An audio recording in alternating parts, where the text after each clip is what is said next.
It was one of those quiet, rainy Saturdays in Boston, the kind where the whole world feels suspended between memory and fog. The house still smelled like her. Apples, cinnamon, and something faintly floral, like the linen sachets she kept in her dresser drawers. My grandmother had passed away 2 months earlier. I was finally ready to start going through her things, even though every corner of that creaky house felt like her presence still lingered, stubborn and sweet, just like she was. Upstairs in the attic, the floorboards groaned beneath me as I dug through a trunk of old quilts, faded Christmas ornaments, and a stack of cookbooks she must have collected over decades. Most of them were handwritten. Spiral notebooks with plastic covers, pages stuck together from sugar or gravy spills. But one stood out. A leather-bound book, cracked at the spine, its title long worn off. When I opened it, it smelled like dust, butter, and time itself. I flipped through the pages slowly, taking in the elegant handwriting and strange little notes in the margins, sometimes measurements, sometimes dates. Tucked between a recipe for potato dumplings and instructions for cinnamon bread, I found it. A small, folded square of paper, brittle and yellowed at the edges. It looked like it hadn't been touched in 70 years. I unfolded it carefully, almost afraid it might fall apart in my hands. The ink had faded, but the writing was sharp, controlled. It read, "If I don't come back, tell her I kept my promise."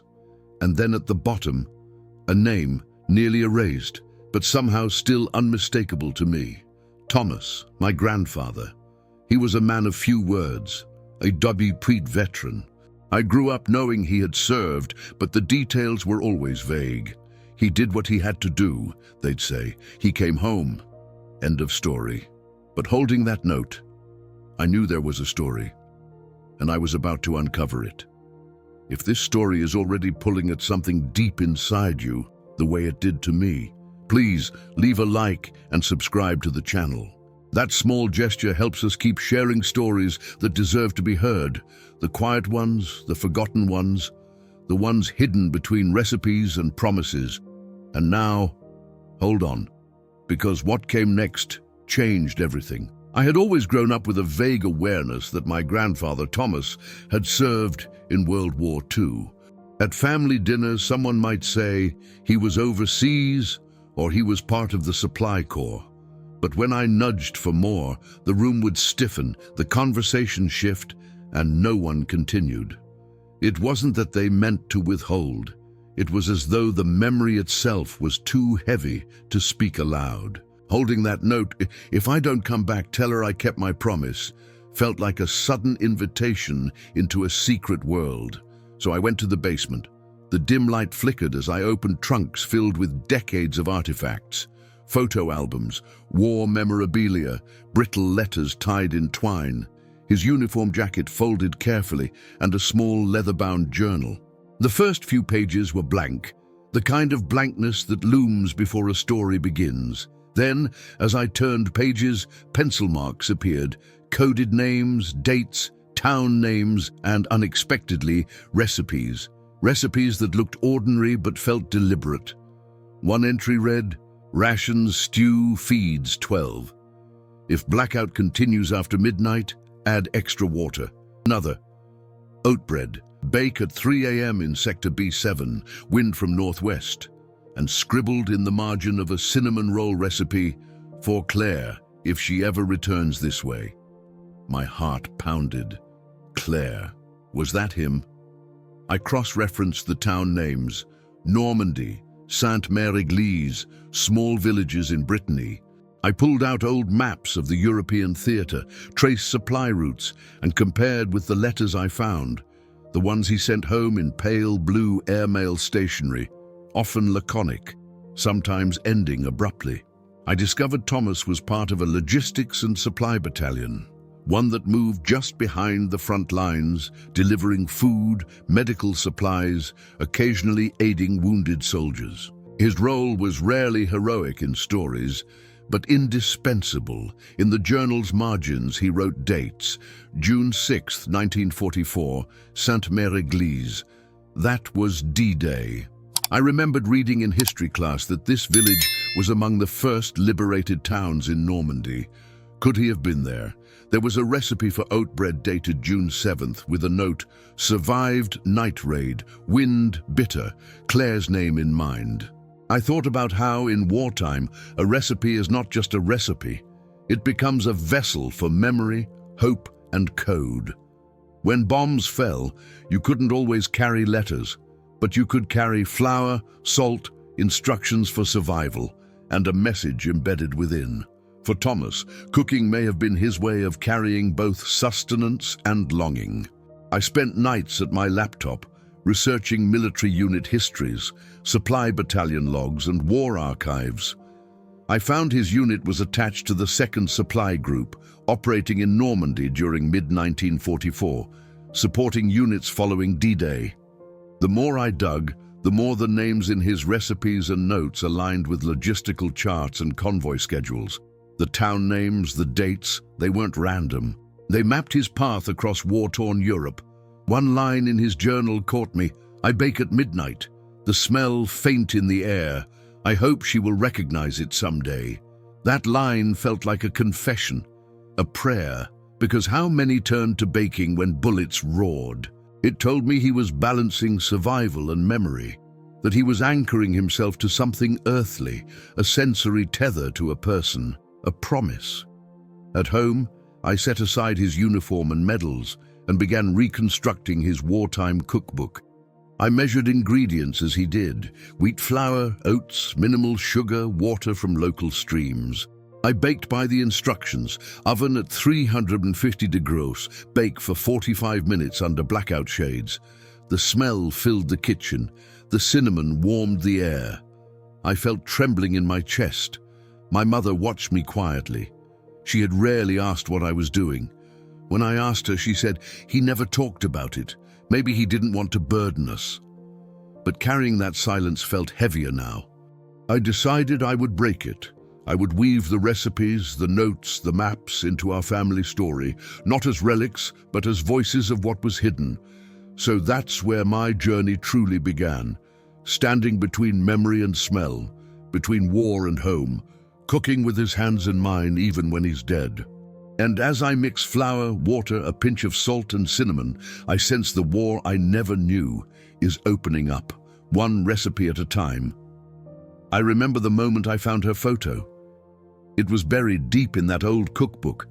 Another scrap of paper, yellowed and torn at the edges. The image showed a woman in a nurse's uniform, crisp cap, gentle smile, eyes that looked both exhausted and hopeful. I didn't know her. The back had, in pencil, "Clara, 1944, Normandy Evac Hospital." My heart beat fast. Clara. That name had appeared in my grandfather's journal too. Initials CM, a reference in recipes, a line about helping her when the rain came.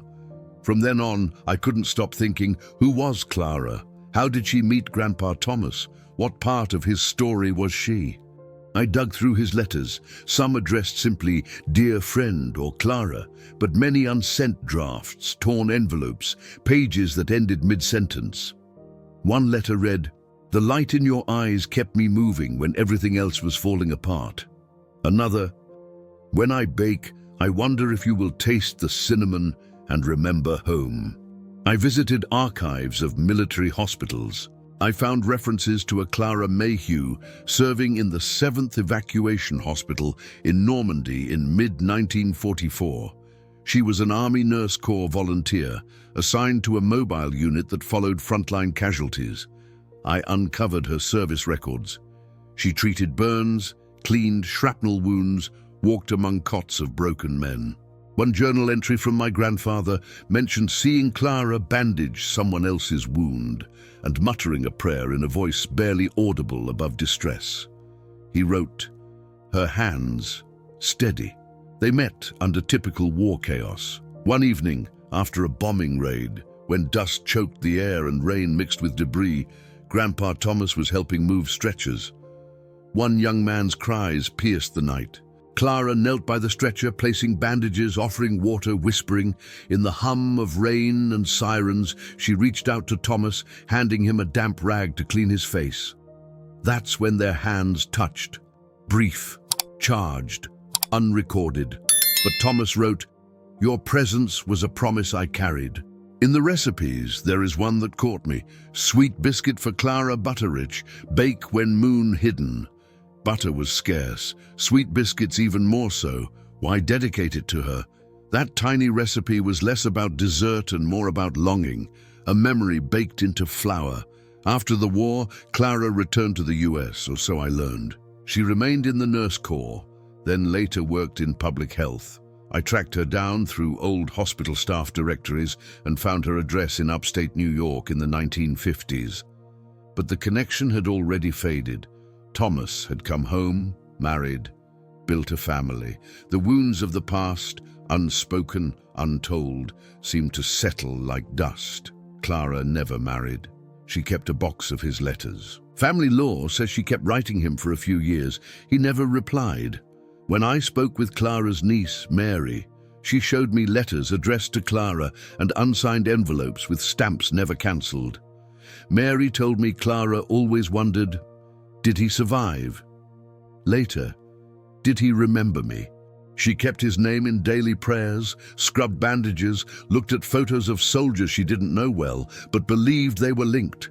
I wonder now, did Grandpa Thomas ever feel guilt for choosing life? For choosing silence? Did he bake those biscuits at night thinking of Clara's voice, wondering if sugar would be enough metaphor? Because love withheld is a kind of wound, I think, one that festers in memory, in small gestures, in recipes. Clara was not my grandmother. But in those hidden pages, in that photo, I saw the parts of Thomas that nobody ever spoke of. The man who loved in twilight, who baked at midnight, who kept faith in a promise unspoken yet full. I decided I would piece together their fragments. I typed transcriptions of Clara's letters, matched them with Grandpa's recipes and journal, aligning dates, towns, evacuation schedules. When I baked the biscuit recipe for Clara, the smell was uncanny, transporting. Cinnamon, sugar, butter, warm oven. The kitchen filled like a church of memories. That night I kept awake, looking at Clara's photo on my desk, wondering what she would have said if she had stood here across from me. Would she have spoken of love? Would she have hoped that the scent of biscuit would carry his voice? Because in secret, love lies courage, in unsaid words live entire worlds. And I understood that part of my mission is not just to document what was, but to give voice to what was hidden. Clara's name, her service, her kindness, they deserve to be remembered, alongside his bravery.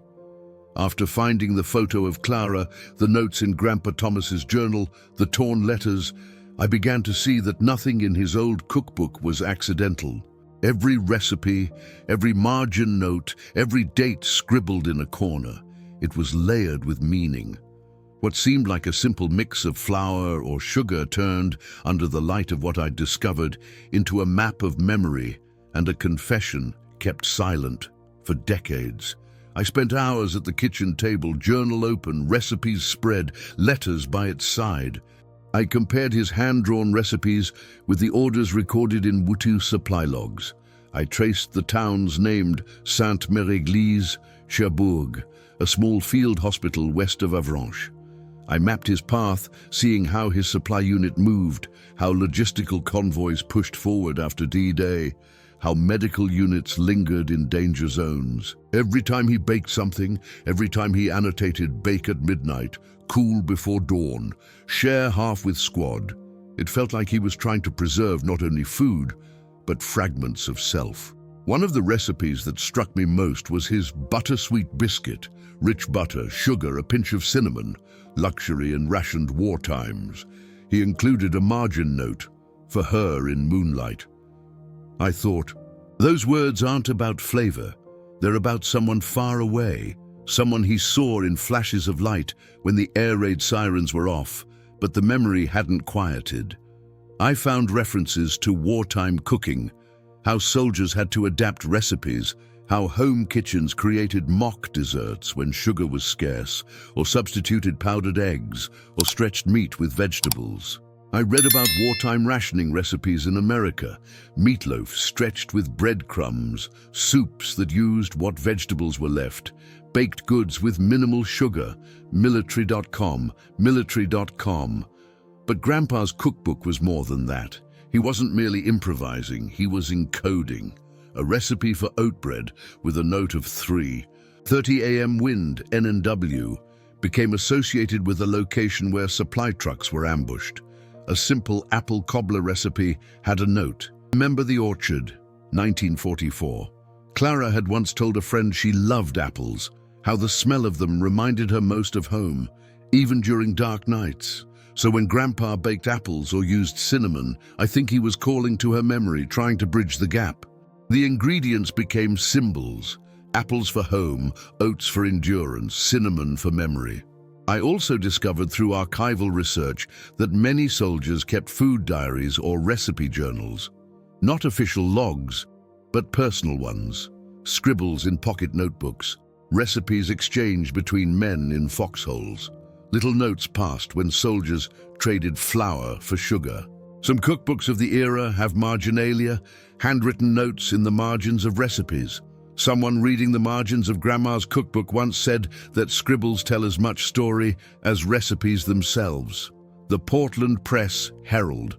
One night, I baked that buttersweet biscuit for Clara, following Grandpa's exact note: bake at 350 degrees, 15 minutes, cool in the dark. When I opened the oven, the smell was immediate. Sugar and butter, a warm sweetness that felt like home. The kitchen filled with a fragrance I'd never known but somehow recognized. I closed my eyes.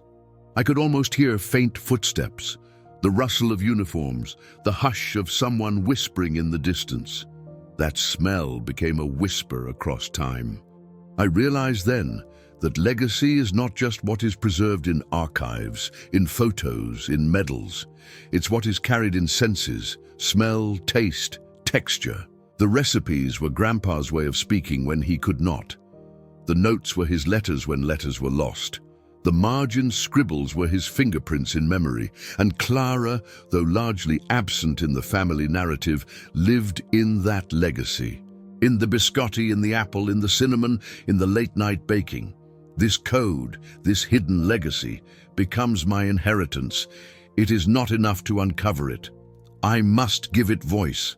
I must bake, I must share, I must tell. Because if I don't, it might fade. These faint efforts, these coded loves, these hidden promises. Now, when I cook from his recipes, I feel that presence. The legacy is in every crumb, in every slicing of apples, in every measurement of sugar, in every midnight baking. It's my mission now to piece together what was hidden, not for fame, not for spectacle, but for truth, for closure, for love. Because between flour and water, between sugar and butter, there lived a man who loved more than he spoke. And his legacy, hidden between the lines, deserves to be heard.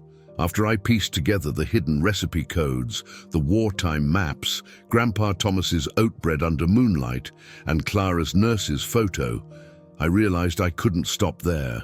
I needed to find someone who carried Clara's memory, someone who had held her letters, preserved her photograph. Because history is strongest when lived by more than one person who remembers. I searched for her through military nurses' registries, archives of the U.S. Army Nurse Corps.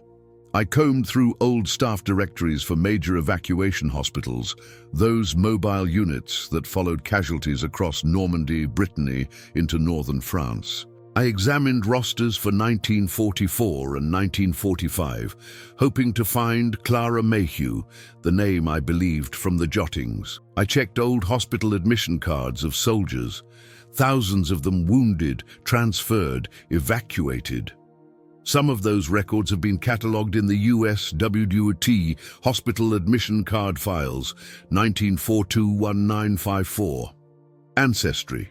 Then I turned to online genealogical databases. I traced census data, public directories.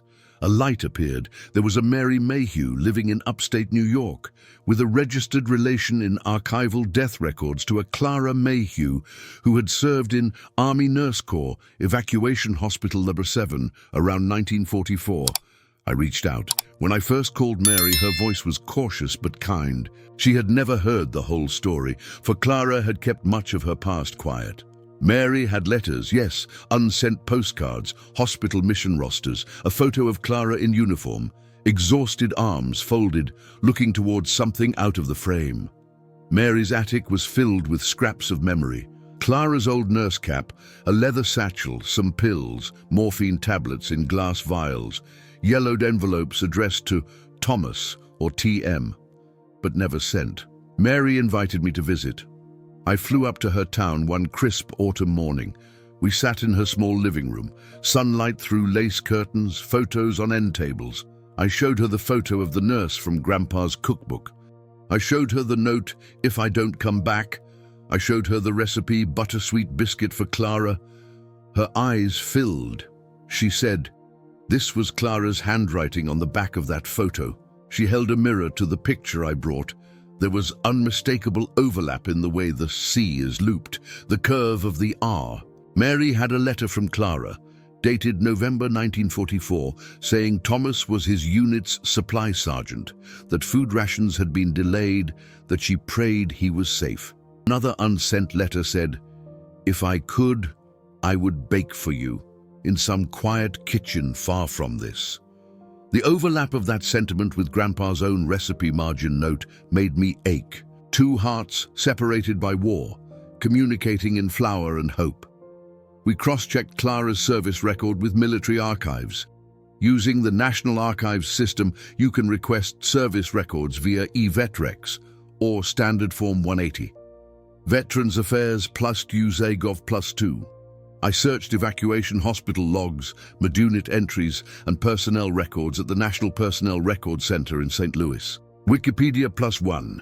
We found an entry for Clara Mayhew, Army Nurse Corps, Evac Hospital No. 7, earned commendation for service during a field evacuation in Besson, France, in July 1944.